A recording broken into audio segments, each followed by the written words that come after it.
के ऐलान की वजह से उनकी मुश्किलों में इजाफा होता दिख रहा है। आजम खान रामपुर सीट से सपा विधायक हैं और 2019 में लोकसभा चुनाव के दौरान चुनावी भाषण में उन्होंने पीएम मोदी, सीएम योगी और रामपुर के डीएम पर आपत्तिजनक टिप्पणी की थी। वहीं अदालत ने फैसला सुनाने के बाद आजम खान को जमानत भी दे दी है, लेकिन इससे उनकी मुश्किलों में इजाफा कम होता नहीं दिख रहा। वहीं इस सजा के ऐलान के बाद आजम खान का राजनीतिक करियर भी खतरे में पड़ता दिख रहा है और इसी खबर पर तफसील से हम आगे बहस करेंगे, लेकिन सबसे पहले एक रिपोर्ट आपको दिखाते हैं।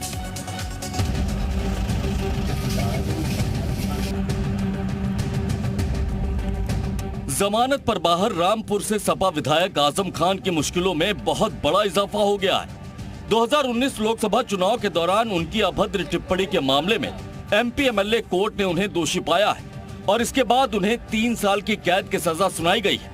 साथ ही 25,000 रुपए का जुर्माना भी कोर्ट ने उन पर लगाया है, जिसके बाद आजम खान की विधायकी जाना भी तय हो गया है। साफ है कि अदालत का फैसला आजम खान के लिए बहुत बड़ा झटका साबित हो चुका है। आजम खान ने 2019 में रामपुर के मिलक विधानसभा क्षेत्र में मौजूद खाता नगरिया गाँव में जनसभा को संबोधित करने के दौरान प्रधानमंत्री नरेंद्र मोदी, यूपी के सीएम योगी आदित्यनाथ और रामपुर के डीएम के खिलाफ अभद्र टिप्पणी की थी, जिसकी शिकायत बीजेपी नेता आकाश सक्सेना ने चुनाव आयोग से की थी और आजम खान के भाषण के वीडियो की जांच के बाद चुनाव आयोग ने उनके खिलाफ एफआईआर दर्ज कराई थी। वहीं इस मामले में अब अदालत का फैसला भी आ चुका है और ये आजम खान के लिए अब तक का सबसे बड़ा झटका माना जा रहा है। भाई नीचे को कर ले यार। उसमें मैंडेटरी बिना पर लेकिन मैं इंसाफ यार नीचे को कर ले। आजम साहब की बात की है, अभी देखिए अभी जजमेंट आया है और अदालत की किसी भी उस पर किसी तरीके की कोई टिप्पणी करना सही बात नहीं होगी, क्योंकि देखिए बहरहाल तो देश में लोगों का ये भरोसा है और हम भी इस बात को मानते हैं कि हमें बहुत ज़्यादातर तमाम मामला में सर्वोच्च न्यायालय और बाकी न्यायालयों ने इंसाफ दिया है। लड़ाई लंबी है, ठीक है, लड़ाई लंबी है, कोई बात नहीं है, जो एक लीगल प्रोसीजर है उसे फॉलो करेंगे। वहीं आजम खान की सजा के मामले में डिप्टी सीएम ब्रजेश पाठक ने भी बयान दिया है। उन्होंने अदालत के फैसले का स्वागत किया और कहा है कि योगी राज में जो कोई भी गुनाह करेगा उसे उसके किए की सजा जरूर मिलेगी।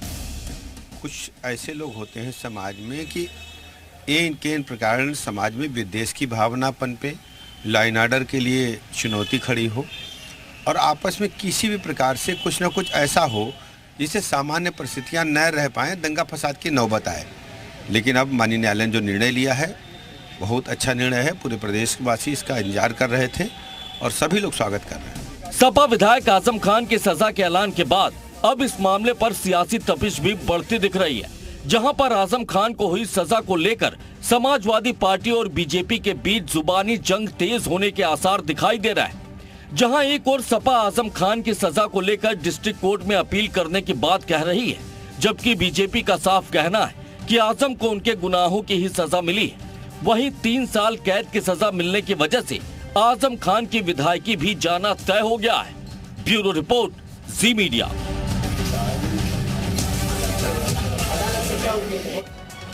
तो ये रिपोर्ट आपने देखी और भाई आपको बताते हैं कि खबर क्या है और क्यों आजम खान की सजा के बाद यूपी का सियासी पारा चढ़ता हुआ दिख रहा है। ग्राफिक्स के जरिए में आपको पूरी जानकारी देते हैं कि आखिरकार ये पूरी खबर क्या है। तो हेट स्पीच मामले में आजम खान दोषी करार दिए गए हैं और तथ्य रखे गए थे, सबूत रखे गए थे, उसी के आधार पर सजा का ऐलान हुआ है। 3 धाराओं में आजम खान दोषी करार दिए गए हैं। हेट स्पीच मामले में आजम खान को सजा मिली है और इसके साथ ही एमपी एमएलए कोर्ट ने आजम खान को सजा का ऐलान किया है। ये पूरा मामला एमपी एमएलए कोर्ट में चल रहा था।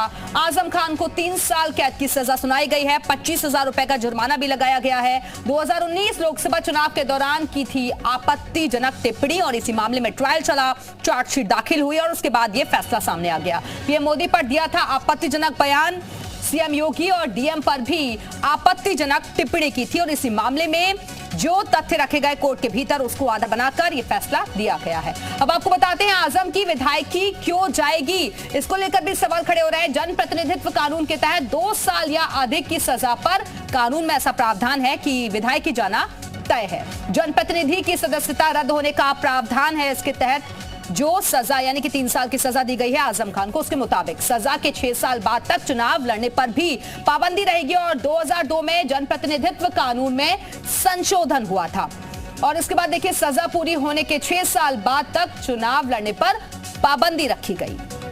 एमपी एमएलए कोर्ट ने आजम को 3 साल कैद की सजा सुनाई है और 2 साल से ज्यादा सजा होने से आजम की विधायकी भी जाएगी, यानी कि विधायकी पर खतरा मंडराता हुआ दिखाई दे रहा है क्योंकि उन्हें 3 साल की सजा सुनाई गई है। और इस बीच आपको बताते हैं कि अलग अलग रिएक्शन भी सामने आ रहे हैं। डिप्टी सीएम केशव प्रसाद मौर्य की तरफ से भी ट्वीट किया गया है, तो वो देखिए ट्वीट, माननीय न्यायालय के आदेश का स्वागत है, लोकतंत्र में राजनीतिक विचार अलग अलग हैं। ये ट्वीट किया गया है केशव प्रसाद मौर्य की तरफ से। और तब भी सार्वजनिक जीवन के व्यक्ति को भाषा की मर्यादा बनाए रखनी चाहिए, ये ट्वीट केशव प्रसाद मौर्य की तरफ से किया गया है। और इसी मुद्दे पर चर्चा करने के लिए इस वक्त खास मेहमान भी हमारे साथ जुड़ चुके हैं, उनका तारुफ आप करवाते हैं। संजय चौधरी जी बीजेपी प्रवक्ता हमारे साथ जुड़ गए हैं, विवेक पांडे जी समाजवादी पार्टी के नेता हमारे साथ जुड़े हुए हैं और संदीप श्रीवास्तव जी पॉलिटिकल एनालिस्ट है, वो भी हमारे साथ मौजूद है। बहुत बहुत स्वागत है आप तीनों का। लेकिन चर्चा की शुरुआत सबसे पहले विवेक पांडे जी मैं आपके साथ ही करना चाहूंगी क्योंकि ये मामला 2019 का था और एमपी एमएलए कोर्ट का आज सामने आ चुका है। समाजवादी पार्टी का रिएक्शन क्या है, क्या रिएक्शन इस पूरे मामले पर? देखिए, मंच को पहले तो धन्यवाद सभी पैनलों को, देशवासियों को, सभी मीडिया कर्मियों को और विशेषकर आप सभी को जो कि आज इस ऐसे ज्वलंत विषय पे सभी एकजुट होकर के एक विचार विमर्श करके एक सत्य को ढूंढने के लिए एक साथ आए हैं एक मंच पे। बीजेपी ने एक हिट लिस्ट बनाई थी जिसमें कि 38 नेताओं को उन्होंने चिन्हित किया था अपने और 27 को सख्त हिदायत दी गई थी धार्मिक भाषण न देने को लेकर के। तो मुझे लगता है ये चिन्हित जो किए गए लोग थे ये उसी दायरे में है जो कि धार्मिक भाषण में धार्मिक भाषाओं का या किसी भी तरीके से विपरीत समुदाय के लोगों को अपमानित करते हुए हेट स्पीच के दायरे में आते हैं। और योगी आदित्यनाथ स्वयं अपना इतिहास उठा विवेक जी मैंने आपसे ये सवाल थोड़ी ना पूछा, मैंने तो समाजवादी पार्टी का स्टैंड पूछा। समाजवादी कि आज जो फैसला आया है कोर्ट की तरफ से, आप लोग इस पर क्या कहना चाहेंगे? मैं वही कह रहा हूँ, मैं वही आपको नहीं, आप सीधे बीजेपी पर आ गए ना, ये तो कोर्ट का फैसला है ना। समाजवादी पार्टी का जी बीजेपी का फैसला थोड़ी ना है। समाजवादी पार्टी का स्टैंड बहुत क्लियर है। समाजवादी पार्टी, अब न्यायालय ने अगर कोई आदेश दिया है तो न्यायालय के उस आदेश का सम्मान करना हम सभी का धर्म है। लेकिन मैं तो ये सवाल उठाऊंगा, इसलिए उठाऊंगा क्योंकि दोषी नेताओं पे जिस पे आपराधिक मामले दर्ज होते हैं जो कि मुझे लगता है कि प्रतिबंधित होने चाहिए, उस पे तो आजीवन प्रतिबंध लगाने के विपरीत सुप्रीम कोर्ट में हलफनामा भाजपा सरकार ने दिया है कि वो आजीवन प्रतिबंध नहीं लगाने के हित में है। हाँ, समाजवादी पार्टी में अखिलेश यादव जी ने तो पहले ये मांग की थी पहले कार्यकाल में जब मुख्यमंत्री थे कि इस तरह का कानून बनना चाहिए। लेकिन अब भाजपा स्वयं इस तरह के कानून को बनाने में इच्छुक नहीं है, तो ये तो भाजपा पे प्रश्न उठना चाहिए। हम तो स्वागत कर रहे हैं, हमारे पास जो विकल्प है इस समय, हम जिस तरीके से उच्च न्यायालय में या उच्चतम न्यायालय तक जाने के जो विकल्प हमारे खुले हैं, हम तो उन विकल्पों को तलाशेंगे और उसको आत्मसात करते हुए हम न्याय के दरवाजे को पुनः खटखटाते हुए अपने लिए न्याय मांगेंगे। लेकिन सबसे बड़ी बात यह है कि आजम खान जी को अगर दोषी करार दिया गया तो उन्हीं को दोषी करार देने के बाद तत्काल बेल भी दे दी गई। बेल का मतलब ये नहीं होता, बिल्कुल ये बात सत्य है, क्योंकि अभी कई पैनलिस्ट बोलेंगे बात कि बेल का मतलब ये नहीं होता कि आप दोषी नहीं है या दोष मुक्त हो गए। लेकिन अब ये भी मान्य करना होगा कि आप दोषी भी साबित नहीं हुए। अब ये ट्रायल की प्रक्रिया है, ट्रायल की प्रक्रिया आने दीजिए, देखते हैं। संजय चौधरी जी वो कह रहे हैं कि बेल का मतलब ये नहीं होता कि दोषी साबित हो गए हैं आप और अभी कोर्ट के रास्ते बचे हैं आगे। नहीं, देखिए कोर्ट का निर्णय है, कोर्ट ने एक बेहतर निर्णय दिया है और निर्णय जिस आधार पर दिया है वो एमपी एमएलए कोर्ट्स इसीलिए बने थे, भारतीय जनता पार्टी ने बनाए थे कि समाज के ऊपर जो आदर्श के रूप में एमपी एमएलएज रहते हैं वो अपने ऊपर सदाचरण लागू करें। और मुझे लगता है कि क्योंकि ऐसे बड़े लोग जिनसे समाज प्रेरणा लेता है वही अगर हेट स्पीच करेंगे, वही अगर गलत बोलेंगे तो उसका गलत आदर्श सामने आएगा। और उसमें कोई भारतीय जनता पार्टी, कांग्रेस, समाजवादी पार्टी ऐसा मामला नहीं है। मध्य प्रदेश में भी ऐसे निर्णय हुए हैं, उत्तर प्रदेश में भी हुए हैं, बिहार में भी हुए हैं। मैं समझता हूं कि बहुत सारे निर्णय हुए हैं और जब बड़े लोगों पर निर्णय होता है तो छोटे लोग निश्चित रूप से उससे प्रेरणा लेते हैं और राजनीति में बड़े लोगों को फॉलो करने वाले जो छोटे लोग हैं वो भी सबक लेंगे और ऐसे बड़े लोग आगे से बड़े नेताओं के खिलाफ, समाज में विद्वेष फैलाने के लिए। आपकी पार्टी के भी बहुत सारे नेता ऐसे रहे हैं, वो भी सबक लेंगे क्या? बड़ा निर्णय है, क्योंकि आरोप ये लग रहे हैं कि दोहरा रवैया अपनाते हैं आप लोग। दिव्या जी, मैं समझता हूं कि एक मैं जानकारी दुरुस्त करना चाहूंगा अपने मित्र को। भारतीय जनता पार्टी के एक विधायक थे खब्बू तिवारी, और खब्बू तिवारी को जब एमपी एमएलए कोर्ट ने अयोग्य साबित किया तो समाजवादी पार्टी के ट्विटर हैंडल से उसका स्वागत किया गया। उन्होंने कहा बहुत अच्छा निर्णय है। तो भारतीय जनता पार्टी के खिलाफ निर्णय होगा तो आप कहेंगे कि अच्छा निर्णय है, लेकिन अगर समाजवादी पार्टी के खिलाफ निर्णय होगा तो आप कहेंगे गलत निर्णय है। विवेक पांडे जी, ये डबल स्टैंडर्ड तो आप लोगों का है। संजय जी क्या रहे? जो शब्दों की मर्यादा नहीं ध्यान रखते हैं। के साथ कह रहा हूं, जो इनके मुख्यमंत्री हैं जिनके ऊपर इस तरह के आपराधिक मामले थे, उन्होंने क्या किसी न्यायालय से उनको बरी किया गया है क्या? उन्होंने तो स्वयं अपने ऊपर लगे आरोपों को अपने पद का दुरुपयोग करते हुए हटाने का काम किया। और आज अगर एडीआर की रिपोर्ट अगर आप देखती हैं, इनकी सरकार के 52 में 22 मंत्रियों के ऊपर आपराधिक रिकॉर्ड है। आ रही हूं संजय जी, आ रही हो जाए तो 44% इनके विधायकों की विधायकी समाप्त हो जाए, सरकार इनकी गिर जाएगी रातों रात। लेकिन सबसे बड़ी बात क्या है कि ये न्यायपालिका को जिस तरीके से हस्तक्षेप करते हुए न्यायपालिका के कार्य में दखल देने का प्रयास करते हैं, वो हमने कई उदाहरणों के माध्यम से देखा। पूर्व सीजीआई ने भी किस तरीके से कहा था कि उनके परिवार पे, उनकी गोपनीयता पे बराबर नजर रखी जा रही थी। तो जब कोई जिम्मेदार संवैधानिक पद को कार्य करने वाला व्यक्ति सामने आके पब्लिक डोमेन में कुछ कहता है, तो वो एक इशारा होता है मौजूद व्यवस्था के ऊपर, मौजूदा सरकार के ऊपर एक कहीं ना कहीं प्रश्न चिन्ह खड़े करने का काम किया है उन्होंने। ठीक है, राजनीतिक विश्लेषक भी जुड़े हुए हैं, संदीप श्रीवास्तव जी, उनके पास चलते हैं। संदीप जी, क्योंकि विधायकी पर भी खतरा मंडराता हुआ दिख रहा है, 3 साल सजा का ऐलान हुआ है, तो ऐसे में पॉलिटिकल आप करियर आप किस तरीके का देख रहे हैं आजम खान के लिए आगे?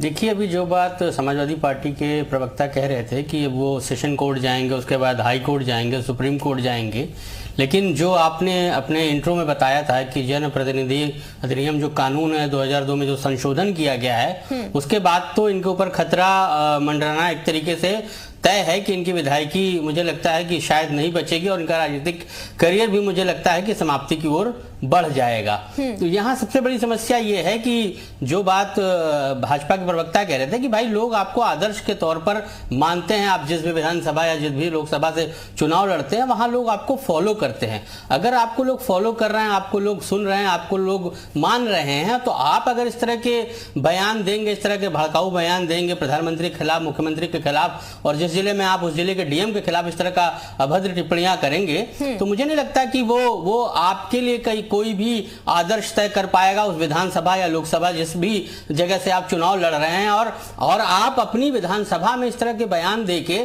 आप अपने आप को कटघरे में खड़ा करना चाहते हैं। आप ये बताना चाहते हैं कि आप सुप्रीम हैं, आपसे बड़ा उस एरिया में कोई आदमी नहीं है। तो ये एक, चूंकि ये तो सेल्फ रियलाइजेशन का मामला है कि आप कैसे उन चीजों को देखते हैं और उसको पॉलिटिकली कैसे आप करेक्ट करते हैं। तो ये एक तरीके से पूरा जो पॉलिटिकल सिनारियो उसको बदलने का काम आजम खान ने जिस तरीके से जो बयान दिए थे बड़को 2019 के चुनाव में, तो ये अपने आप में ये तय करता है कि अगर इस तरह की राजनीतिक भाषणबाजी होती रहेगी, आप भड़काऊ भाषण देते रहेंगे, तो माननीय चाहे वो न्यायालय हो, चाहे जो भी उसके कन्विक्ट करने वाले लोग होंगे, वो कहीं ना कहीं इन चीजों को ये किसी से कोई भी ये कह नहीं सकता कि ये जो उन्होंने भाषण दिया था, जो उन्होंने भड़काऊ भाषण दिया था, वो कहीं से सही था।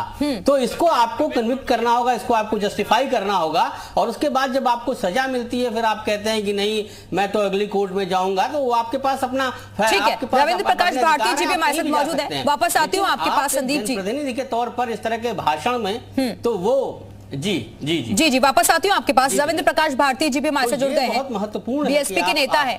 रविंद्र जी, क्योंकि कोर्ट जो है वो सबूतों के आधार पर ही अपना फैसला देता है, और वहां जो तथ्य रखे गए उन्हीं को आधार बनाकर ये फैसला आया है सामने। कम से कम आप मानते हैं एक बड़ा मैसेज गया है कि अब आगे से भाषा की गरिमा का ख्याल रखेंगे कम से कम जनप्रतिनिधि राजनेता? एक बहुत बड़ा संदेश गया है, बहुत बड़ा मैसेज गया है। मेरे प्रिय साथी कोई एडीआर सर्वे की बात कर रहे थे। जब चुनाव आयोग ने नई तरीके की गाइडलाइन निकाली कि इस बार आपको जो टिकट देने हैं उसमें बात का ध्यान रखना है कि अपराधी प्रवृत्ति के लोगों पर रोक लगाना, और ये विशुद्ध रूप से होना चाहिए कि जितने भी अपराधी प्रवृत्ति के लोग हैं, बसपा ने इसकी मांग पहले भी उठाई है और स्पष्ट तौर पर ये बहुत स्पष्ट पक्ष है बसपा का कि अपराधी प्रवृत्ति के जितने लोग हैं उन पे चुनाव को खुले तौर पर रोक लगा देनी चाहिए कि कोई भी ऐसा कैंडिडेट नहीं, लेकिन रविंद्र जी बीच बीच में आपकी जो नेता है ना मायावती जी, उनको भी क्योंकि मुस्लिमों की ज्यादा चिंता हो जाती है और इसीलिए आजम खान को लेकर भी उन्होंने तो कई ट्वीट्स किए ना इससे पहले। आजम खान के लिए जब आजम खान के साथ में उनकी पार्टी नहीं खड़ी हुई, कोई नहीं खड़ा हो रहा था, एक सीनियर नेता है समाज के, तो उनके पक्ष में बसपा खड़ी हुई, इसमें कोई संदेह। ठीक है, वापस आती हूँ आपके पास, थोड़ी आवाज में प्रॉब्लम आ रही है रविंद्र जी, इसको थोड़ा सा ठीक करवाते हैं। वापस आती हूँ संजय चौधरी जी, आप कुछ कहना चाह रहे थे? देखिए, मैं कहना चाह रहा था कि जिस प्रकार से परिवर्तन हो रहे हैं और एमपी एमएलए कोर्ट बहुत सख्त निर्णय दे रहा है, उसका हम असर देखते हैं कि आजम खान जो अपनी बदजवानी के लिए मशहूर थे, जो कहते थे कि भारत मां डायन है, और चूंकि उन्होंने ऐसा वक्तव्य विधानसभा में दिया था, विधानसभा में जो कार्रवाई होती है वो न्यायालय में चैलेंज नहीं हो सकती, तो लगातार वो ऐसे बयान देने के लिए चर्चित रहे हैं, लेकिन नए कानून से वो कानून के शिकंजे में आ गए हैं और उन पर जो कार्रवाई हुई है वो नजीर साबित होगी। देखिए, इसीलिए इससे बचने के लिए मुख्तार अंसारी जैसा आदमी विधायकी लड़ने की हिम्मत नहीं कर पाया, और इस बार विधानसभा चुनाव के बाद हमने देखा है कि मुख्तार अंसारी के खिलाफ भी आरोप सिद्ध हो गए, उन पर भी सजा हो रही है। तो ऐसे लोग जो एमपी एमएलए बनकर और नियमों की अवहेलना करते थे, हेट स्पीच देते थे, अपराध करते थे, अब नए कानून की तरह इस प्रकार के जनप्रतिनिधि अराजकता नहीं फैला पाएंगे। मैं समझता हूं बहुत बड़ा निर्णय है, और ऐसे लोग जो केवल और केवल अराजक राजनीति और हेट स्पीच देकर समाज को संजय चौधरी जी, लेकिन आप जो ये बोल रहे हैं कि स्वागत योग्य कदम है, और ऐसे नंबर स्वागत योग्य कदम है और कानून के शिकंजे में ये लोग आ रहे हैं, लेकिन आपकी पार्टी के भी बहुत सारे नेता ऐसे हैं जो कि बयान इस तरीके के देते रहे हैं, उन पर शिकंजा कब कसा जाएगा? विपक्षी तो ये सवाल खड़े कर रहे हैं, अगर कार्रवाई हो तो एक समान होनी चाहिए, पर सबके लिए एक जैसा होना चाहिए। यही तो मैं यही याद दिला रहा हूं दिव्या जी, जरा आप देखिए, खब्बू तिवारी गोसाईगंज फैजाबाद भारतीय जनता पार्टी के विधायक थे, उनको अयोग्य साबित किया, भारतीय जनता पार्टी ने पार्टी से निकालकर बाहर कर दिया। भाजपा उनके पक्ष में नहीं खड़ी होती है, अगर भाजपा उनके पक्ष में खड़ी होती, उनके पक्ष में तर्क देती, तब हम अनैतिक हो सकते थे, लेकिन जैसे ही उनके खिलाफ यह निर्णय आया, भारतीय जनता पार्टी उनके खिलाफ खड़ी होती है। और ऐसा ही निर्णय बिहार में आया है। अनंत सिंह जो वहां के विधायक हैं, वहां भी एमपी एमएलए कोर्ट ने उनके खिलाफ निर्णय दिया है। इंदौर में एक निर्णय आया है। तो मैं समझता हूं न्यायालय ऐसे लोगों के खिलाफ जो एमपी एमएलए रहते हुए गलत कार्यों को कर रहे हैं। विवेक पांडे जी, सुना आपने, वो तो खुद नाम के साथ बता रहे हैं कि ऐसे लोगों के साथ पार्टी साथ नहीं देती है, विरोध में खड़ी रहती है, खिलाफ खड़ी रहती है। विवेक पांडे जी, ठीक है, विवेक जी के पास चलेंगे वापस। संदीप श्रीवास्तव जी, संदीप श्रीवास्तव जी के पास चलते हैं। संदीप श्रीवास्तव जी, क्योंकि एक तरीके से आजम खान पर मुश्किलें आना मतलब समाजवादी पार्टी के लिए चिंताएं बढ़ जाना, अब चुनौतियां किस तरीके की आप देख रहे हैं समाजवादी पार्टी के लिए आगे? देखिए, समाजवादी के बहुत बड़े नेता हैं, बहुत कदावर नेता हैं। इनका अगर इस तरह से इस मामले में अगर इनको दोषी पाया गया है तो ये समाजवादी पार्टी के लिए भी आने वाले समय में एक बड़े खतरे के रूप में मुझे लगता है कि सामने आएंगे। तो मुझे लगता है समाजवादी पार्टी के राष्ट्रीय अध्यक्ष माननीय अखिलेश यादव जी को भी इस पे आगे बढ़कर इस तरह की चीज़ें जो अभी भाजपा के प्रवक्ता कह रहे थे कि अगर उनकी पार्टी में इस तरह का भाषण या जो भी अनैतिक बयान दिए गए थे उसके बाद उन्होंने कार्रवाई की है, तो इस पे समाजवादी पार्टी के राष्ट्रीय अध्यक्ष को सोचना होगा, उस पार्टी को ये समझना होगा कि अगर इस तरह के लोग हमारी पार्टी के लिए अगर भड़काऊ भाषण देके वो पूरे मैंडेट को डिस्टर्ब करना चाहते हैं तो ये कहीं ना कहीं समाजवादी पार्टी के लिए भी आने वाले समय के लिए खतरा है। तो मुझे ये लगता है कि इस पे विचार करना चाहिए समाजवादी पार्टी को, इस पे गंभीर चिंतन करना चाहिए, मनन करना चाहिए कि इस तरह के लोग उनकी पार्टी से जितनी जल्दी हो वो मुक्त हो जाएं, और पार्टी के लिए ये ज्यादा फायदेमंद होगा क्योंकि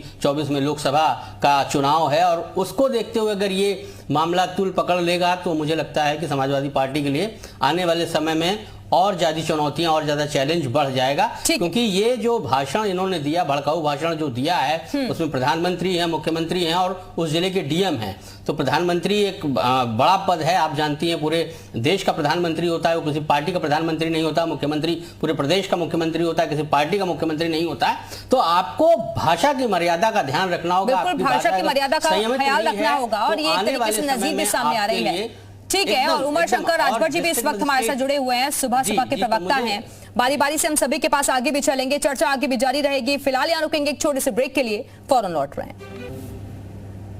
तो आजम खान की विधायकी पर ग्रहण लगता हुआ नजर आ रहा है, क्योंकि कोर्ट की तरफ से फैसला सामने आ चुका है। 3 साल की सजा का ऐलान किया गया है और जुर्माना भी लगाया गया है। इसी मुद्दे पर हम कर रहे हैं चर्चा। तमाम खास मेहमान लगातार हमारे साथ बने हुए हैं, एक बार फिर से उनका तारुफ आपसे करवाते हैं। संजय चौधरी जी बीजेपी प्रवक्ता हमारे साथ मौजूद हैं, संदीप श्रीवास्तव जी राजनीतिक विश्लेषक हमारे साथ जुड़े हुए हैं, और रविंद्र प्रकाश भारती जी बीएसपी नेता हमारे साथ मौजूद हैं। बहुत बहुत स्वागत है एक बार फिर से आप सभी का। लेकिन अब चर्चा की शुरुआत संजय जी मैं आपके साथ ही करना चाहूंगी, क्योंकि बहुत सारे नेता आपकी पार्टी में भी हैं जिन पर आपराधिक केस भी दर्ज हैं, और उनकी तरफ से भी हेट स्पीच दी जाती रही है। लेकिन विपक्षी पार्टियां बार बार यही कहती हैं कि हम चलिए कानून के फैसले का सम्मान करते हैं, जो कानूनी प्रक्रिया चल रही है उसको भी फेस करेंगे। लेकिन आप लोग जो ये पैरवी करते हैं, जो चार्जशीट दाखिल करवाते हैं, ये एक तरफा रह जाती हैं सारी चीजें। नहीं, मैंने जो पहले बात कही कि इस निर्णय के पहले 2021 का निर्णय ये देखें, उस निर्णय में भारतीय जनता पार्टी के विधायक के खिलाफ ही अयोग्यता की कार्रवाई हुई है। वो अयोग्य सिद्ध हुआ है और उसकी बार विधानसभा से उसकी सदस्यता गई है। तो एक निर्णय को जो भारतीय जनता पार्टी के खिलाफ हुआ है, उसके बाद ये निर्णय समाजवादी पार्टी के खिलाफ हुआ है। दरअसल आजम खान साहब का मामला इतना कड़ा है, इतना बड़ा है और इतनी ज्यादा मात्रा में है कि इसमें रिपोर्ट चुनाव आयोग ने कराई है। चुनाव आयोग के आदेश पर इसमें एफआईआर हुई है, लेकिन और अभी भी सजा हार मानने को तैयार 3 साल की हुई है। केवल सजा ही नहीं हुई है, जुर्माना भी हुआ है। देखिए, ऐसा ही होता है, जब चोर पकड़ा जाता है तो वो कहता है हमने चोरी नहीं की। जब उसके पास से माल बरामद होता है तो कहता है कि नहीं, किसी ने मेरी जेब में रख दिया है, मैंने नहीं किया है। तो ये चोरों का, अपराधियों का, अराजक लोगों का व्यवहार एक जैसा रहता है। मुझे लगता है कि क्योंकि आजम खान साहब लगातार इस प्रकार के बयान देते रहे हैं, वो न केवल राजनेताओं के खिलाफ बयान देते हैं। आप याद कीजिए, जयाप्रदा के खिलाफ एक महिला होते हुए उन्होंने जो बयान दिया था वो इतना शर्मसार करने वाला था। तो वो ना महिलाओं की इज्जत करते हैं, ना डीएम की इज्जत करते हैं, ना मुख्यमंत्री की इज्जत करते हैं, ना प्रधानमंत्री की इज्जत करते हैं। मुझको लगता है कि ऐसे बेलगाम आदमी के खिलाफ ये निर्णय मील का पत्थर है और आने वाले समय में ये नजीर बनेगा और राजनेता इस प्रकार की हेट स्पीच देने से बाज आएंगे। विवेक पांडे जी, मुझे सुने और मेरी बात को आने दिया जाए, और पीसीआर से रिक्वेस्ट करूंगा कि मेरी वॉइस को डाउन ना करिएगा। दिव्या जी, ऐसा है कि इन्होंने अभी जिस तरह के शब्दों का प्रयोग किया, महिला सम्मान की बात की, तो महिला सम्मान के लिए इससे शर्मनाक इस देश में नहीं हुआ जो कि इन्होंने जिस तरीके से आजादी का, स्वतंत्रता दिवस का मजाक मखौल उड़ाते हुए बिल्किस बानो के केस में कर दिखाया।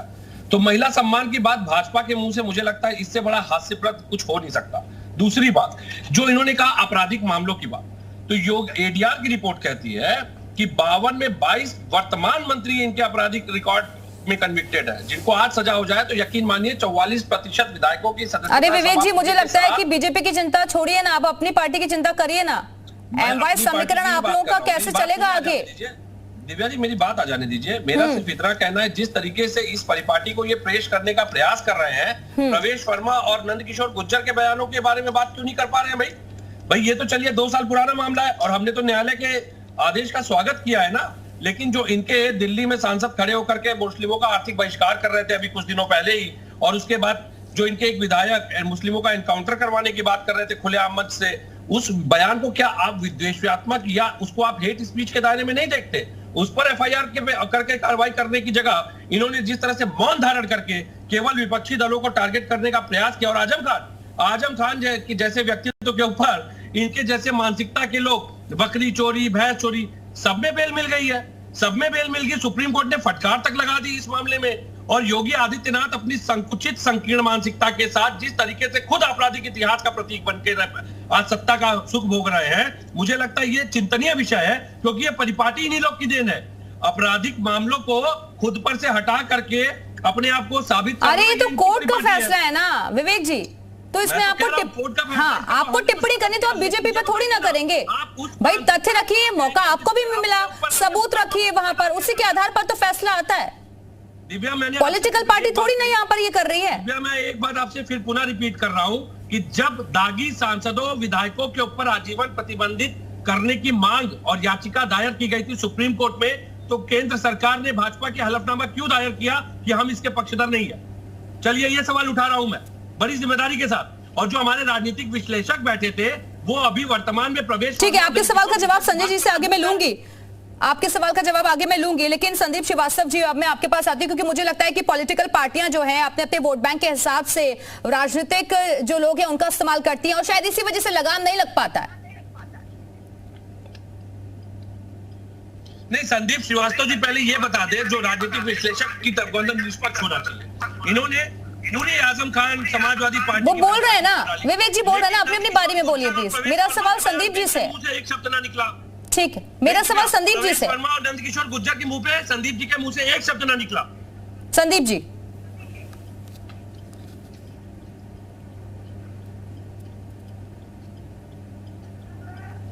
सांसद जो भी हैं वो आजम खान साहब, उनके खिलाफ मैंने निर्णय नहीं दिया है। आ रही हूँ संजय जी, आ रही हूँ। जाके पूछिए, आपको अगर कुछ लगता है तो आपके लिए खुले हुए हैं, कोर्ट में जाइए, आप कोर्ट जाइए ना, कोर्ट क्यों नहीं जा रहे हैं?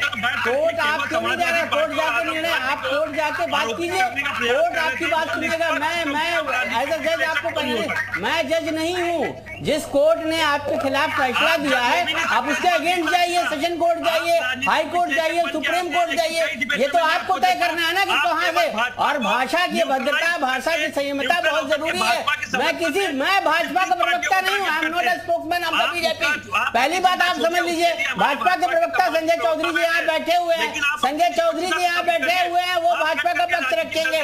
मैं भाषा की मर्यादा की बात कर रहा हूँ, भाषा की मर्यादा, भाषा का संयम अगर आप नहीं रख सकते हैं तो इसका मतलब आप किसी भी पार्टी के कार्यकर्ता के तौर पर अमान्य घोषित किए जाएंगे। अगर आप भाषा की मर्यादा को नहीं समझ सकते, भाषा की मर्यादा को नहीं जान सकते कि कैसी टिप्पणी आपको करनी है। प्रधानमंत्री किसी राज्य का नहीं, किसी व्यक्ति का नहीं होता, प्रधानमंत्री पूरे देश का होता है। और आप आजम खान ने भारतीय सेना के खिलाफ जो भाषण दिया है, जिस तरह से भड़काऊ भाषण किया, आपको मालूम नहीं है। जयप्रदा के खिलाफ आप कह रहे हैं महिलाओं के प्रति उनका क्या सम्मान रहा है, जयप्रदा के खिलाफ वो सारे लोग जानते हैं, सारी पार्टी जानती है। तो ये मत कहिए कि आप जो कह रहे हैं वो सही है। और आप सेशन कोर्ट जाइए, हाई कोर्ट जाइए, सुप्रीम कोर्ट जाइए, वो फैसला करेगी। मैं कोई जज नहीं हूं, मैं कोई न्यायालय नहीं हूं। पहली बात, वरना मैं बीजेपी का प्रवक्ता हूं। आप मुझे बीजेपी का प्रवक्ता मत बताइए। पहली बात तो आप ये समझिए, आप होंगे समाजवादी पार्टी के। और अगर भाषा की मर्यादा की बात, भाषा के संयम की बात, नहीं भाषा के संयम, आप मर्यादित टिप्पणी कैसे कर सकते हैं? इसके खिलाफ वो देश के प्रधानमंत्री हैं, नरेंद्र मोदी देश के प्रधानमंत्री हैं, वो किसी व्यक्ति और किसी राज्य के प्रधानमंत्री नहीं है। ठीक है रविंद्र जी आप सुन रहे हैं, प्रधानमंत्री है, रविंद्र जी देश के प्रधानमंत्री अभी आप सुन रहे हैं, भाषण दे, ये तो कोर्ट का फैसला है ना, और यहाँ पर भी आपस में बहसबाजी चल रही है। अभी भी कोर्ट जाइए, आप साथ खड़े होते हुए नजर आ रहे हैं। लेकिन ये 2 साल पीछे के आरोपों को बता रहे हैं, जरा 2 हफ्ते पीछे के भाषण के बारे में भी बात कर लेते हैं। ठीक है विवेक जी, आती हूँ। हर बार एजेंडा चलाने लगते हैं भाजपा, नंबर बढ़ाने केवल। एक एक रिएक्शन ले लेते हैं पहले सबसे, बारी अपनी अपनी बारी में बोलिए प्लीज। ठीक है संदीप जी, विवेक जी रुक जाइए, अपनी अपनी बारी में बोलिए। रविंद्र जी बसपा का पक्ष बहुत ही स्पष्ट है। बसपा एक अनुशासन से चलने वाली पार्टी है। जिन पार्टियों में अनुशासनहीन लोग हैं और जो अपनी भाषा के जरिए जनता को बरगलाने का प्रयास करते हैं, तोड़ने का प्रयास करते हैं, या लोगों को गलत धारणा के जरिए, गलत विचारों के जरिए सोचते हैं कि अपने साथ जोड़ लेंगे, बसपा उनके पक्ष में कतई नहीं है। एडीआर के सर्वे के अनुसार बीएसपी इकलौती पार्टी है जिसने सबसे कम दागी लोगों को टिकट दिया है, और बसपा इसके पक्ष में है कि कड़े से कड़े कानून बनाए जाने चाहिए। अगर सत्ता पक्ष की, विपक्ष की मंशा, सबकी मंशा साफ है, तो बसपा का एक स्पष्ट मत है कि ऐसे लोगों को टिकट नहीं मिलना चाहिए, लड़ने का अधिकार नहीं मिलना। नहीं, लेकिन मायावती ने क्यों वहां पर फेवर लिया था? उनकी हिमायत क्यों कर रही थी फिर आजम खान साहब की?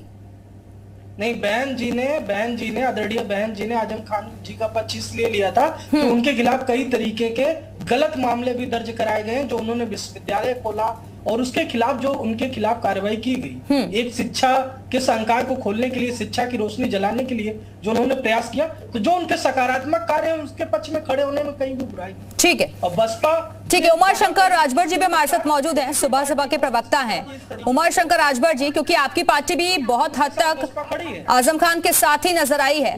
अब ये पूरे फैसले को आप किस तरीके से देख रहे हैं?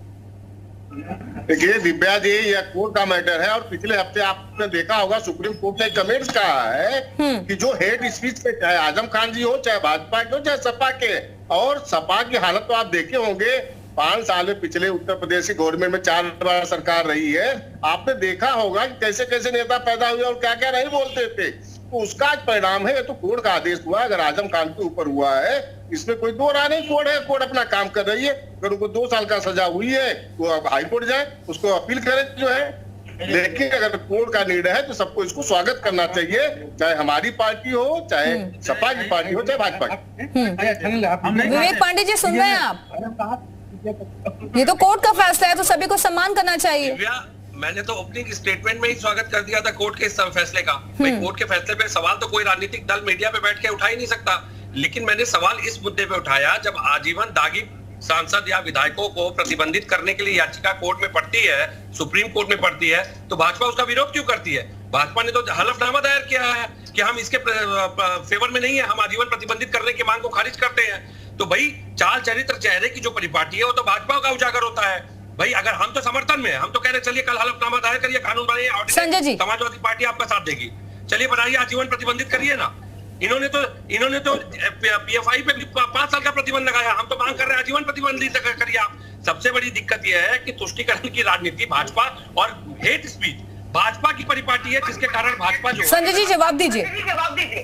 भाई ये हिंदू मुस्लिम ना करे तो जीतेंगे कैसे, आप बताइए ना। अभी तक संजय जी ने लगता है नई समाजवादी पार्टी ज्वाइन की है, इसीलिए तो इनको न समाजवादी पार्टी का चरित्र समझ में आ रहा है, न समाजवादी पार्टी की रीति। अरे आप अपना चरित्र देख लीजिए भाई, आप बलात्कारियों को रिहा कर देते हैं, आप बलात्कारियों को रिहा करके बेशर्मों की तरह मंच पे बैठ करके कारसेवकों पे गोली चलाकर, आप बोलते हैं रात को 12 बजे लड़कियां गहने लाद के घूम सकती है। जब आपकी पार्टी में एक गरीब मंत्री बन सकता है, तो भाई आजम खान जी के ऊपर तो कोई मामले आप साबित ही नहीं कर पाए, क्या बात करेंगे आप? आप सिर्फ अपने नेताओं का इतिहास उठा के देख लीजिए, सारे आरोपी, डिप्टी सीएम आरोपी आपका डिप्टी सीएम अपराधी, आपका मुख्यमंत्री, महिलाओं के खिलाफ बोलने वालों, जो प्रधानमंत्री के खिलाफ बोलने वाले, जो मुख्यमंत्री के खिलाफ बोलने वाले, जो समाज में विद्वेष कराने वाले, जो समाज में दंगा कराने वालों के पक्ष में तर्क देते हैं, ये असली चेहरा, असली चरित्र, असली काम समाजवादी पार्टी का सामने आ रहा है कि जो आज आजम खान साहब जो समाजवादी पार्टी को लात मारते हैं, उन्हीं समाजवादी पार्टी आजम खान साहब के पीछे पीछे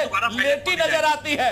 मुझको लगता है कि ये बहुत सही निर्णय हुआ है और आजम खान जैसे लोग और आजम खान जैसे लोगों को नशा देने वाले लोग निश्चित रूप से जलील होंगे और ऐसे लोग आगे से राजनीति में बाहर होंगे। ये बहुत बड़ा निर्णय है, बहुत अच्छा निर्णय है और समाजवादी पार्टी आज के दिन शर्मसार होगी कि उसने ऐसे आदमी को अपनी पार्टी में रखा है और आज भी उसके समर्थन लेने के लिए तर्क कर रही है। मुझे लगता है कि इससे बड़ा निर्णय कोई नहीं हो सकता, ये नजीर बनेगा और समाजवादी जनता के सामने जाएगी। और जिस प्रकार से उमा शंकर राजभर जी हम इस फैसले को भी किसी राजनीतिक दल से जोड़कर क्यों देख रहे हैं? ये तो एक मैसेज गया है ना बहुत बड़ा जनप्रतिनिधि के लिए, राजनेताओं के लिए, कि भाषा की मर्यादा का ख्याल रखना होगा हर किसी को। अगर हेट को लेकर के सुप्रीम कोर्ट ने जो सक्रियता दिखाई है, इसके अंदर चाहे सपा के लोग आएंगे, चाहे भाजपा के लोग आएंगे, चाहे जो भी नेता, चाहे सुभाषपा का नेता हो, जो भी इसके तहत आएगा, सबको उस प्रकार की सजा होगी। सबको इस कोर्ट के मैटर को स्वागत करना चाहिए, इसमें कोई लड़ने कोई बात है। हाँ, इसमें सबसे ज्यादा जो सपा के लोग मिलेंगे हेट स्पीच में, क्योंकि 4 साल सत्ता में आपने देखा, हम लोगों ने 3 साल, उनके 3 महीने केवल साथ में रहे, लेकिन हम लोगों ने महसूस किया कि किस तरह से उनके नेता है, किस तरह से हेट स्पीच करते हैं। ये तो हम लोगों को बहुत बड़ा अनुभव है। तो इसमें सबसे ज्यादा अगर फंसेंगे तो ये सपा के लोग फंसेंगे, जिस प्रकार से आजम खान के ऊपर आज जो है आदेश हुआ है। विवेक पांडे जी, सुना आपने वो कह रहे हैं सबसे ज्यादा तो आपकी पार्टी में ही ऐसे लोग हैं। देखिए मैं तो कह रहा हूँ ना, आज ये जब तक हमारे साथ थे तब तक ये हमारी वाहवाही कर रहे थे, आज ये उनके गोद में बैठे हैं तो उनकी वाहवाही। ये तो वो उस तरीके के शब्दों का प्रलाप कर रहे हैं कि पहले इन्होंने तलाक मांगा, अब ये आलाप कर रहे हैं। तो मुझे लगता है 4 करोड़ के आरोप टिकट बेचने के इनके लोग इन्हीं के ऊपर, और राजभर जी के बयान देख लीजिए, ऐसे निकृष्ट शब्दों का प्रयोग वो करते हैं, वो भी देसी भाषा में। मुझे लगता है कि ये परिपाटी भी पूरा मंच मीडिया देख रहा है, किसी को कुछ कहने साबित करने की जरूरत नहीं। हाँ, ये मैं जरूर दिव्या आपसे दोबारा निवेदन करता हूं, डिबेट खत्म करने के पहले भाजपा के सम्मानित प्रवक्ता से एक बार पूछ लीजिए, अगर ये इतना स्वच्छ राजनीति करना चाहते हैं तो आजीवन प्रतिबंधित करने की याचिका के विरुद्ध इन्होंने हलफनामा क्यों दायर किया, और क्या ये कल कानून बनाएंगे? हम समर्थन देने के लिए तैयार हैं, आजीवन प्रतिबंधित करिए ना। चलिए मैं आपके माध्यम से सवाल पूछ रहा हूँ, ये सवाल पूछ लीजिए इनसे आप। ठीक है, आपके सवाल का जवाब लूंगी मैं, आपके सवाल का जवाब लूंगी, लेकिन उमा शंकर जी, राजभर भी अपने बयानों के चलते अक्सर विवादों में आ जाते हैं, और उनके बारे में तो ये कहा जाता है कि अपने स्टैंड पर ही कायम नहीं रहते, जिस पार्टी में रहते हैं उसी की भाषा बोलते हैं, बाद में उनके सुर बदल जाते हैं। समान जहां अवसर दिखा उसी की गोद में बैठ जाते हैं। पहले समाजवादी से समाजवादी पार्टी नहीं होती तो ये 4 सीटें भी नहीं निकलती। समाज या धर्म के बारे में क्यों लोग कहते? वह हमेशा जो निचला सत्ता समाज है, पिछड़ा समाज है, उसके बारे में करते हैं, उनके शिक्षा अधिकार की बात करते हैं। तभी इस तरह से जैसे आजम खान जिस लहजे में कहते थे, तो लहजा कभी आप माननीय नेता ओम प्रकाश रावत जी का नहीं रहा, कभी इस बात को आप ध्यान रखिए। और पिछले हफ्ते आपने देखा होगा कि अब्बास अंसारी को लेकर के लोगों ने क्या क्या नहीं कहा, लेकिन हमारे मुखिया जो है माननीय ओम प्रकाश रावत जी ने कुछ नहीं कमन कहा उसके बारे में। कोर्ट का जो फैसला हुआ, कोर्ट ने उनको जमानत दे दिया, और कोर्ट के तहत जो जमानत पे आज फ्री है, इसके लिए कोई कहने की बात नहीं है। कोर्ट का हमेशा सम्मान करना चाहिए, कोर्ट जो भी निर्णय लेगी सभी पार्टियों को उसका स्वागत करना चाहिए। संजय जी,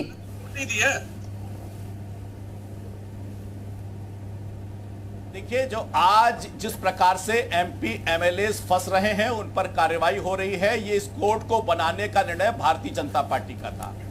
भारतीय जनता पार्टी राजनीति में शुद्धता की बात करती है, और ऐसे बेलगाम लोग, आजम खान जैसे लोग, जो ना महिलाओं को बख्शते हैं, ना डीएम को बख्शते हैं, ना मंत्री को बख्शते हैं, ना प्रधानमंत्री को बख्शते हैं, और ऐसे लोगों को प्रश्रय देते हैं कि जब कार सेवकों पर गोली चलती है तो वो कहते हैं कि मुलायम सिंह यादव ने बहुत अच्छा किया और ये समाज के एकीकरण के लिए किया। जो समाज के विद्वेष के लिए, दंगा फैलाने के लिए इस प्रकार की बातें करते हैं। मैं समझता हूं कि आज का निर्णय बहुत बड़ी नजीर बनेगा, और ऐसे लोगों के खिलाफ, जो चाहे सांसद हो, चाहे विधायक हो, चाहे किसी पद पर बैठे हो, उनको अपनी वाणी में मर्यादा रखनी चाहिए, शुद्धता रखनी चाहिए, और बोलते समय इस बात का ध्यान देना चाहिए कि उसका असर समाज में और आने वाली पीढ़ी पर खराब पड़ रहा है। राजनीति करने वाले, चाहे वो कोई भी दल हो, उनको ऐसे लोगों के पक्ष में नहीं खड़ा होना चाहिए। और भारतीय जनता पार्टी ने अपने एक विधायक के खिलाफ इस प्रकार के निर्णय के विरोध में जाकर और उसको अयोग्य ठहराकर एक नजीर साबित की है। मुझको लगता है कि राजनीति की शुद्धता के लिए जरूरी है कि इस प्रकार के निर्णय जल्दी आए, और ऐसे लोग निश्चित रूप से उस अपराध में दंड के भागीदार बने। रविंद्र जी, प्रधानमंत्री पर टिप्पणी करना, मुख्यमंत्री पर टिप्पणी करना, उस इलाके के डीएम पर अपशब्दों का इस्तेमाल करना वाकई में निंदनीय हो जाता है। जितनी भी पार्टियां जो अनुशासनहीन पार्टियां हैं, जिनके कार्यकर्ता उनके कब्जे में नहीं रहते हैं, उनके नियम कानून को, नैतिकता का पालन नहीं करते, वो सभी पार्टियां इस तरीके की बातें करती हैं। अगर पक्ष विपक्ष सभी की मंशा साफ है और उनकी मंशा स्पष्ट है, तो बहुत सीधे तौर पर एक कानून लाया जाना चाहिए, जिसके तहत ये कहा जाए कि जो भी अपराधी प्रवृत्ति के लोग हैं, जो सांप्रदायिकता को बढ़ाते हैं, भाईचारे को तोड़ते हैं, असंवैधानिक बयानबाजी करते हैं, उनके खिलाफ कार्रवाई करते हुए उनको चुनाव लड़ने की प्रक्रिया से बाहर किया जाए। बसपा का बहुत स्पष्ट मत है। संदीप श्रीवास्तव जी, लेकिन अब मेरे को लगता है कि अखिलेश यादव जी को चिंता अंदर ही अंदर ये खाई जा रही होगी कि एमवाई समीकरण का क्या होगा। रविंद्र भाई, हाँ, ये आपने बहुत सही कहा है कि एमवाई समीकरण जो है, अब वाई और एम दोनों दो उनके हाथ से छटकता हुआ दिख रहा है। पिछले चुनाव में ले लीजिए, चाहे आने वाले चुनाव में, तो ये समस्या है। लेकिन सबसे बड़ी समस्या यहाँ की भाषा की जो शुचिता है, अगर वो आप कायम नहीं रख पा रहे हैं, एक जनप्रतिनिधि के तौर पर आपको समाज देखता है, आपको लोग देखते हैं, तो अगर आपकी भाषा ही अमर्यादित है, तो आप संसद या विधानसभा में जब जाएंगे तो वही भाषा आप वहां भी प्रयोग करेंगे, तो उससे सदन की गरिमा एक तो धूमिल होगी, और उसके बाद जब आप सड़क पे आएंगे, जब लोगों से मिलेंगे, लोगों के साथ जुड़ेंगे, तो वो भाषा की मर्यादा आपको हमेशा कायम रखनी होगी, तभी आप एक अच्छे जनप्रतिनिधि के तौर पर माने जाएंगे। ठीक है विवेक जी, वापस आती हूँ। विवेक जी, कम से कम जनप्रतिनिधियों को यह समझना चाहिए कि जो भी भाषा का इस्तेमाल वो कर रहे हैं वो जनता के बीच जा रहा है, मैसेज जा रहा है उनके जरिए। दिव्या, मैं आपकी पूरी बात का समर्थन करते हुए संदीप भाई की बात का भी समर्थन करता हूं कि जनप्रतिनिधियों की जो गिरती हुई भाषा शैली का स्तर है, इसकी परिपाटी शुरू करने में मोदी जी का बड़ा योगदान रहा है। ये परंपरा उन्होंने शुरू करी है। अगर आप वास्तविकता देखें इतिहास को उठा करके, तो मंचों से जब वो करोड़ों की गर्लफ्रेंड और जब विदेशी विधवा का राग अलाप रहे थे, तो वहीं से ये परिपाटी शुरू हुई कि भाजपाइयों के शब्द मुख से तो निकलते हैं लेकिन नीचे आते आते इतने स्तरहीन हो जाते हैं कि वो मर्यादा का स्तर पार कर जाते हैं। नहीं विवेक जी, कम से कम यहाँ बैठकर आप उन सब चीजों का जिक्र मत करिए प्लीज। जो टॉपिक है उसी पर रहते हैं तो ज्यादा बेटर रहेगा। करूंगा, लेकिन ये बात सत्य है। मैं तो कह रहा हूँ, मैं तो आपसे 3 बार निवेदन, जो डिबेट का मुद्दा है उसी पर रहते हैं। मैं पुनः निवेदन करता हूं कि अगर इस मामले को और मजबूती से समाज के सामने प्रदर्शित करना है, तो जो जनप्रतिनिधि अधिनियम में संशोधन करके जिनके जो विधायक, एमएलए, सांसद, एमएलसी कन्विक्टेड पाए जा रहे हैं, दोषी पाए जा रहे हैं, उनका आजीवन प्रतिबंधित करिए ना उनको चुनाव लड़ने से। ऐसे लोगों को राजनीति में लाने का क्या सवाल। लेकिन सबसे बड़ी बात है, भाजपा सुप्रीम कोर्ट में हलफनामा दायर क्यों कर रही थी, ये तो उनसे पूछिए। मैं तो इतनी देर से निवेदन कर रहा हूं, इन्होंने विरोध क्यों किया? भाई ये तो पीआईएल पड़ी थी, अश्विनी उपाध्याय जी ने पीआईएल दाखिल करके ये प्रतिबंधित करने की मांग की थी सुप्रीम कोर्ट के सामने। भाजपा ने तो इसका विरोध किया है, हलफनामा दायर किया है कि हम इसको प्रतिबंधित नहीं करेंगे। तो भाई यहाँ पे तो बैठ के मंचों पे बड़ी बड़ी डींगे हाँक रहे हैं, लेकिन जब न्यायपालिका के सामने अपनी भूमिका का निर्वहन करने की बात आती है तो वहां पर तो ये अवसरवादी हो जाते हैं। संदीप जी, वो सीधे सवाल कर रहे हैं, आप लोगों ने वहां विरोध क्यों किया? पूछिए ना, हलफनामा दायर किया, मैं आपको प्रमाण दे देता हूँ। देखिए जो भी होगा वो नियम, ये इतने पढ़े लिखे हैं कि एफपीआई पर कहते हैं कि 5 साल का प्रतिबंध क्यों लगाया। अरे जब कानून में अवधारणा है कि उस पर 5 साल का ही प्रतिबंध लग सकता है, तो हम क्या कानून का पालन नहीं करेंगे? हम कानून अपने हिसाब से बना देंगे, कानून के हिसाब से ही चलेगा, और जो कानून आज की डेट में है उसी का पालन करना पड़ेगा। मैं समझता हूं न्यायालय के निर्णय की बात करने वाले लोग बताएं, अरे आप बताइए, जब गुजरा भत्ता देने की बात थी और शाहबानों के मामले पर बात की, तो आप कोर्ट के निर्णय को मानने को तैयार थे। अभी जो कोर्ट का निर्णय है उसको आप स्वीकार करने के लिए तैयार हैं। यानी कि जब अपना मतलब होगा तब कोर्ट के पक्ष में खड़े हो जाएंगे, और जब अपना मतलब नहीं होगा तो कोर्ट के खिलाफ खड़े हो जाएंगे। ऐसे ही लोग नैतिक आधार पर अपराधियों के संरक्षण के लिए खड़े हो जाते हैं। जब मन होगा तो कोर्ट के पक्ष में, और जब मन नहीं होगा तो कोर्ट के विरोध में हो जाएंगे। इसीलिए ऐसे लोगों को जनता बेनकाब करती है जो तथ्यों के आधार पर अपराधियों के पक्ष में खड़े हो जाते हैं। यही मुलायम सिंह है। आखिरी कमेंट जल्दी से, 30 सेकंड है। संदीप जी, आपका, आप कुछ कहना चाह रहे थे? जल्दी से। अपराधियों के समर्थन में खड़े हुआ करते हैं। संदीप जी, विवेक जी ने जो बात कही है, मैं ये इनसे जानना चाहता हूं कि जो आजम खान ने टिप्पणी की है और जो कोर्ट ने इनके खिलाफ फैसला दिया है, क्या विवेक पांडे जी उसको मानने को तैयार हैं या नहीं? ये विवादों का विषय नहीं है। आपके खिलाफ जो फैसला आया है वो आप मानने को तैयार हैं कि नहीं? आप ये मानते हैं कि नहीं ये भाषा की शुचिता कायम रखनी चाहिए थी आजम खान को? मैं इसका जवाब विवेक पांडे से जानना चाहता हूँ। कौन क्या कर रहा है इससे मुझे मतलब नहीं। आज जो फैसला आया है क्या उससे वो सहमत है या नहीं? अरे वो सीधे पूछ रहे हैं विवेक जी, आप फैसले से सहमत है या नहीं है, ये क्लियर कर दीजिए कम से कम। देखिए, मैं आपको बड़ी जिम्मेदारी से दिव्या इसी शब्द का जवाब देता हूं जो आपने पूछा अभी। सहमत है या नहीं? बैंकर, आपकी एक मर्यादा है। इन्होंने पूछा, मैं कोर्ट ने जो निर्णय दिया है उसमें अभी ट्रायल बाकी है। जब तक अंतिम फैसला नहीं आ जाता हम किसी स्पष्ट नतीजे पे नहीं पहुंच सकते। ये कानूनी बात हो गई, ये बड़े कानून की बात है। इनके जैसे केवल राजनीतिक विश्लेषक बैठ करके जो जजमेंट देने का काम करते हैं वो बात। अरे तो जजमेंट आ गया ना, कोर्ट ने तो अपना फैसला दे दिया, कोर्ट ने फैसला दे दिया, लेकिन यहाँ पर तकरार खत्म होने का नाम नहीं ले रही है, और इस पर भी राजनीति हम देख रहे हैं। और कोर्ट फैक्ट्स के आधार पर ही देता है अपना फैसला, वहां तथ्य पेश किए जाते हैं। कम से कम मुझे लगता है कि अदालत के फैसले का सम्मान हर राजनीतिक पार्टी को करना चाहिए। बहुत बहुत शुक्रिया आप सभी मेहमानों का हमारे साथ चर्चा में शामिल होने के लिए। तो इसी के साथ ही फिलहाल यहाँ रुकेंगे एक छोटे से ब्रेक के लिए, लेकिन ब्रेक के बाद भी खबरें जारी है। नमस्कार।